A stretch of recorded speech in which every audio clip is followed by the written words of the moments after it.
Welcome to don't peak. So இன்றைக்கி நம்ம பார்க்க போகிற ஒரு ஸ்டோரி வந்து ஒரு டிஃப்ரென்ஷியலான ஒரு ஸ்டோரி. ஸோ இந்த ஸ்டோரி வந்து உங்களுக்கு வைப்பை உண்டாக்கும் அப்படின்ற எல்லாத்தையுமே நாங்கள் நம்புகிறோம். ஸோ இந்த ஸ்டோரி உங்களுக்கு பிடிச்சிருந்துச்சி அப்படின்னா நீங்கள் நம்ம சேனலை இப்போ சப்ஸ்கிரைப் பண்ணிவிட்டு பார்க்க ஆரம்பிங்க. அப்போ தான் நாங்கள் போடுற எல்லா வீடியோஸுமே உங்களுக்கு நோட்டிஃபிகேஷனாக வரும். ஸோ இப்போ வாங்க வீடியோக்குள்ளே போகலாம்.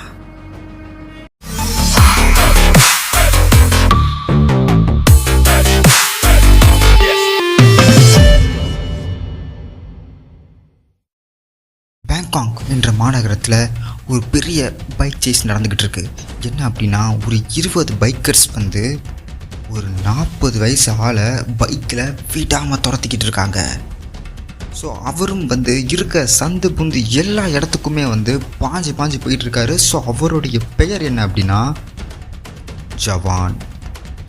ஸோ இங்கிட்டு அந்த பைக்கர்ஸ், அந்த 20 பைக்கர்ஸ் அந்த ஜவான்ற ஒரு 40 வயசு ஆளை துரத்திக்கிட்டு இருக்காங்க. அதே போல் இங்கே சென்னை மாநகரத்தில் ஒரு ஃப்ளைட்டை நிறைய டெரரிஸ்ட் தீவிரவாதிகள் ஹைஜாக் பண்ணியிருக்காங்க. ஸோ அதை ஹைஜாக் பண்ணோன்னே உள்ளே இருக்கிற 500 மக்களும் ரொம்ப பதப்பதப்போடு இருக்காங்க, ரொம்ப பதட்டத்தோடையும் இருக்காங்க. ஸோ ஒரு டீம்லேருந்து ஒரு டீம் கிளம்பி போகிறாங்க. அந்த டீமுடைய ஹெட் மைக்கேல் அப்படின்ற ஒரு ஆள். ஸோ அவருக்கு வயது 28 வயதான ஒரு மைக்கேல் அப்படின்ற ஒரு பையன் அவருக்கு கீழே, அந்த மைக்கேல் அப்படின்ற கீழே ஒரு 4 பேர், அவங்க 5 பேரும் சேர்ந்து இப்போது அந்த ஹைஜாக் பண்ண ஃப்ளைட்டை காப்பாற்றுறதுக்காக இவங்க போகிறாங்க.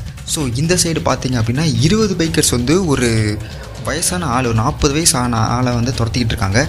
அந்த சைடு பார்த்தா ஒரு ஹைஜாக் பண்ணப்பட்ட ஒரு ஃப்ளைட்டை காப்பாற்றுறதுக்கு மைக்கேல் என்ற ஒரு டீமே சேர்ந்து அங்கே விரைந்து போயிட்டுருக்காங்க. ஸோ இந்த கதையில் என்ன நடக்க போகிறது அப்படின்றதான் ஒரு மிகப்பெரிய திருப்பம். என்ன நடக்குது அப்படின்னா, இந்த மைக்கேல் அண்ட் டீம் இவங்க எல்லாருமே என்ன பண்ணுறாங்க அப்படின்னா, உங்களுடைய ஃப்ளைட் ஜெட் அதை எடுத்துக்கிட்டு அந்த டீம் கிளம்புறாங்க. ஸோ அந்த ஃப்ளைட் கிட்ட அவங்க போனதுக்கப்புறம் என்ன பண்ணுறாங்க அப்படின்னா, ஸோ ஃப்ளைட்டில் எகிரி குதிச்சிடுறாங்க. ஸோ எகிரி குதித்தவொன்னே என்ன பண்ணுறாங்க அப்படின்னா, அந்த ஃப்ளைட்டுக்கிட்ட அந்த 4 பேர் ஒவ்வொரு அந்த ரெக்கைன்னு சொல்லுவாங்க, அந்த ஒவ்வொரு ரெக்கையிலையுமே அந்த 4 பேர் இறுக்கி பிடிச்சிக்கிட்டு அதிலே படுத்துடுறாங்க. ஸோ ஒரு வழியாக பைலட் எங்கே இருக்காரோ அங்கே யார் ஹைஜாக் பண்ணியிருக்காங்களோ அவங்க எல்லாரையும் அடித்து போட்டுட்டு அந்த 500 பேரை ஹைஜாக் பண்ணிகிட்டு இருக்கிற இடத்துக்கு அவங்க ஃபாஸ்ட்டாக போயிட்டுருக்காங்க. ஸோ இப்போது இந்த வயசானவ துரத்திக்கிட்டு இருந்தாங்களே 20 பைக்கர்ஸ், அவங்க அந்த வயசான இன்னும் துரத்திட்டு இருக்காங்க. இவர் ஒரு கட்டத்தில் கடுப்பாகி என்ன பண்ணுறாரு அப்படின்னா, வண்டியை நிப்பாட்டிடுறாரு. வண்டியை நிப்பாட்டி அவர் கீழே இறங்குறாரு. ஸோ அங்கே மைக்கேல் அப்படின்றவர் அந்த ஃப்ளைட்டில் இருக்கிற அந்த ஹைஜாக் பண்ணப்பட்ட மக்களையும் ஹைஜாக் பண்ணப்பட்ட அந்த தீவிரவாதிகளையும் பார்த்துட்டாரு. ஸோ இங்கிட்டு அந்த ஓல்டு மேன், அந்த 40 வயசு ஓல்டு மேன் என்கிற ஜவான் அப்படின்ற அந்த நபர் பைக்கை விட்டு இறங்கி கையில் ஒரு கத்தி ஒன்று எடுக்கிறாரு. மைக்கேல் அவருடைய டீம் அவங்க அவங்கள பார்த்த உடனே மறைஞ்சு வர்றாங்க.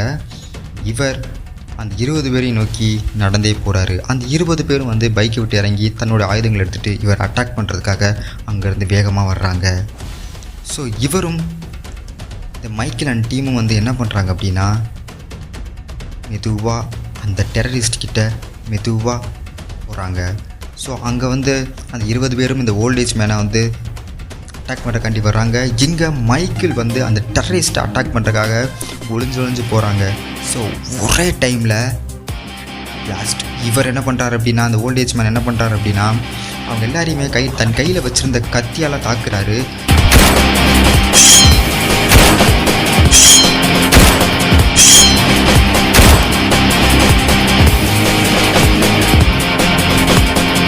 டெரரிஸ்ட் எல்லாரையுமே அட்டாக் பண்ணி அங்கே இருக்கிற 500 மக்களையுமே காப்பாற்றிடுறாங்க. ஸோ இங்கே அந்த 20 பைக்கர்ஸ் எல்லாரையுமே அந்த 40 ஓல்ட் ஏஜ் மேன் கொலை பண்ணிடுறாரு.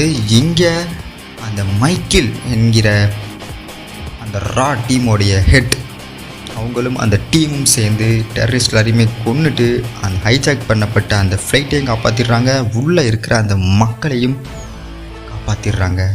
ஸோ 2 விதமான ஸ்டோரியில் 2 விதமான ஒரு கொலைகள் நடந்திருக்கு. ஒரு கொலை வந்து கெட்டதுக்கு நடந்திருக்கு, இன்னொரு கொலை வந்து நல்லதுக்கு நடந்திருக்கு. எது வந்து நல்லது எது வந்து கெட்டது அப்படின்றத நீங்கள் தான் கண்டுபிடிச்சி சொல்லணும். ஸோ இப்போது இந்த மைக்கேல் அப்படின்றவருக்கு வந்து ஒரு நல்ல ஃபேமிலி ஒன்று இருக்குது. ஆனால் என்கிட்ட இருக்கிற அந்த 40 வயசு ஓல்டேஜ் மேனுக்கு யாருமே இல்லை, தனியாக வாழ்ந்துக்கிட்டு இருக்காரு. தனியாக வந்து டீ குடிக்க போவார், தனியாக சாப்பிட போவார். அவருடைய வீட்லேயுமே அவரை தவிர வேறு யாருமே கிடையாது. ஆனால் இங்கிட்டு மைக்கேல் வந்து ரொம்ப ஜாலியாக வாழ்ந்துக்கிட்டு இருக்காரு, ரொம்ப சுவாரஸ்யமாகவும் வாழ்ந்துக்கிட்டு இருக்காரு. ஸோ இப்படி வாழ்ந்துக்கிட்டு இருக்கும்போது அந்த டெரரிஸ்ட்டை வந்து ஹைஜாக் பண்ண சொல்லப்பட்ட அந்த தலைவனுக்கு அவனுடைய ஆட்கள் எல்லாமே செத்து போனது அவனுக்கு தெரிய வருது. ஸோ உடனடியாக அவன் வந்து என்ன பண்ணுறான் அப்படின்னா, இனிமே நம்ம விட்டு வைக்கக்கூடாது, அவனையும் அவன் டீம்மேட்ஸையும் கண்டிப்பாக அழிக்கணும்னு சொல்லிட்டு திட்டம் போடுறான். ஆனால் அது ஒரு பெரிய டீம், அந்த ரா டீமை வந்து நம்மளால் எதுவுமே பண்ண முடியாது அப்படின்றதுக்காக அவன் என்ன பண்ணுறான் அப்படின்னா, இதுக்கெல்லாம் வழிவகுத்த அந்த ஹெட்டான மைக்கில் கொலை பண்ணணும் அப்படின்றதுனால ஒரு திட்டம் போடுறான். அவன் எப்படி மைக்கில் கொலை பண்ண போகிறான், இல்லை கொலை பண்ணலையா, ஸோ இந்த ஓல்டேஜ் மேன் யார், ஸோ இவருக்கும் மைக்கிளுக்கும் என்ன சம்மந்தம் அப்படின்றது எல்லாத்தையுமே வந்து இனி வரப்போகிற பார்ட்ஸில் எல்லாத்தையுமே நம்ம பார்க்கலாம். ஸோ இந்த வீடியோ உங்களுக்கு பிடிச்சிருந்துச்சு அப்படின்னா நம்ம சேனலை சப்ஸ்கிரைப் பண்ணிவிட்டு பக்கத்தில் இருக்கிற பெல் ஐக்கானையும் தட்டி விட்டுருங்க. ஸோ அடுத்த வீடியோவில் பார்க்கும் வரை தேங்க்யூ.